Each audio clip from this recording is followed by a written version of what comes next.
Әйелдер ай қандайсың? Бірі мықты, бірі аңқау халықсың.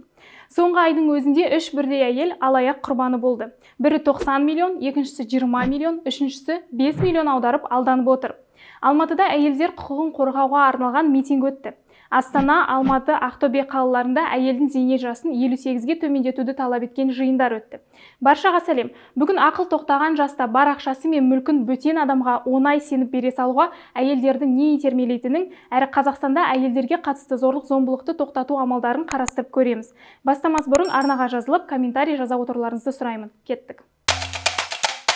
Алматыда әйелдер құқығын қорғауға арналған митинг өтті. Жиынға шамамен 500 адам жиналды.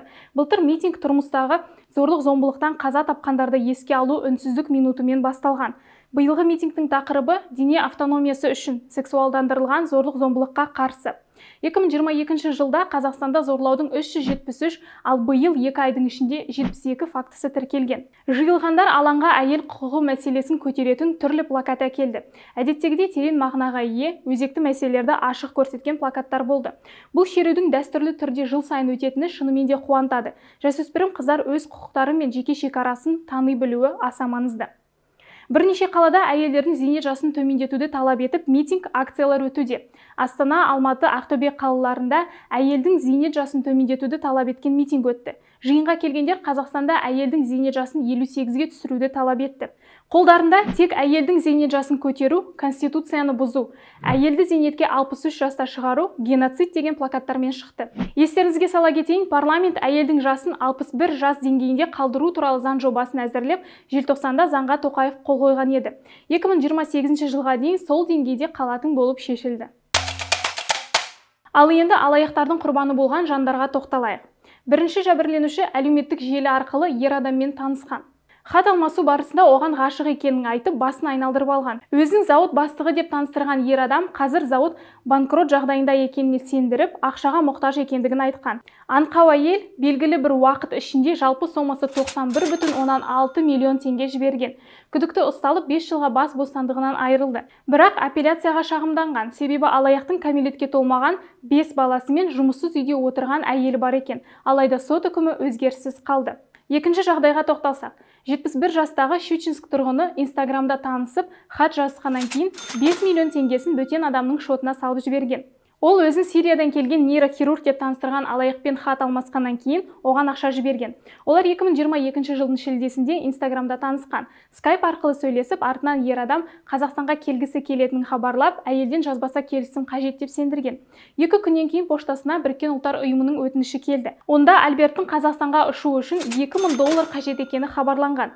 Зейнеткер көрсетілген шот бойынша соманы жібергеннен кейін оған Біріккен ұлттар ұйымының өкілдері хабарласып, ақшалай қаражат уақытында салынбағандықтан келесі рейске қайталап қаражат жіберу керектігін айтқан. Осылайша әйелді 6 ай бойы түрлі себептермен рейс ауыстырылып жатыр деп алдап ақша сұраған. Зейнеткер туыстарына ештеңе айтпастан ақша аударуды жалғастыра берген. Нәтижесінде әйел алаяқтарға 4,9 миллион теңге жіберген.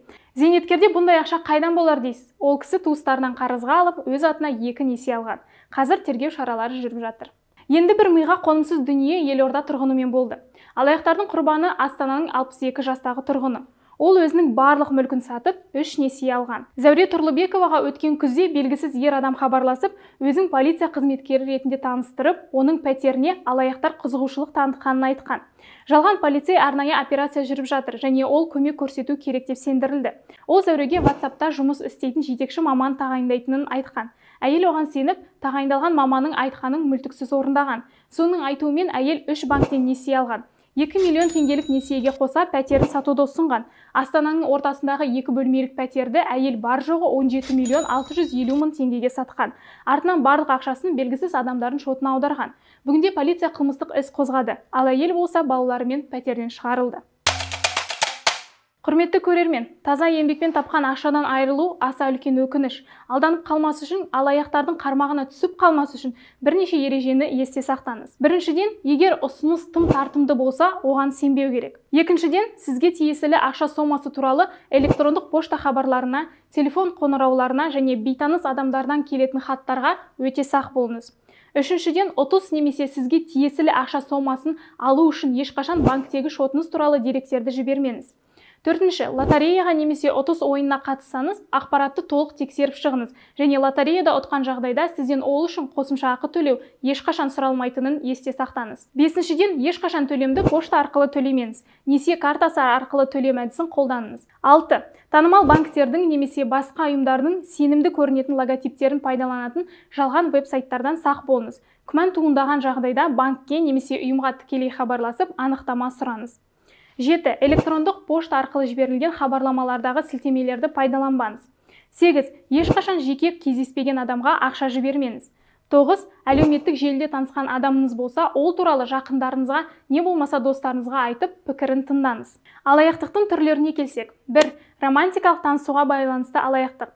2. Лотереяға қатысты алаяқтық. 3. Жұмыс іздеуге байланысты алаяқтық. 4. Несиеге байланысты алаяқтық.